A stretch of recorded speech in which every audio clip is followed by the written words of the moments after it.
രീതിയാണ് ഹിജാമ തെറാപ്പി. ശരീരത്തിലെ പ്രത്യേക ഭാഗങ്ങളിൽ നിന്ന് അശുദ്ധ രക്തം വലിച്ചെടുത്ത് പുറത്തു കളയുന്ന ചികിത്സാ രീതിയാണ് ഹിജാമ തെറാപ്പി.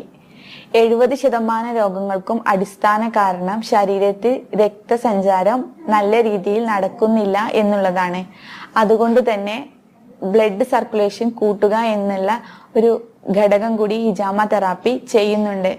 ഏതൊക്കെ രോഗങ്ങൾക്കാണ് ഹിജാമ തെറാപ്പി ഫലപ്രദമാകുന്നത് എന്ന് ചോദിച്ചാല് 70% രോഗങ്ങൾക്കും മരുന്നുകൾ കഴിക്കാതെ നമുക്ക് ചികിത്സ കിട്ടുന്ന ഒരു ചികിത്സാ രീതി കൂടിയാണ്. നവ ജീവിത ശൈലി ഭക്ഷണ രീതികളുടെയും മരുന്നുകളിലൂടെയും രക്തധമനിയിൽ അടിഞ്ഞുകൂടിയിട്ടുള്ള വിഷാംശം ഇല്ലാതാക്കുവാനും രക്ത സർക്കുലേഷൻ കൂട്ടുവാനുമാണ് ഹിജാമ തെറാപ്പി ഉപയോഗപ്പെടുത്തുന്നത്.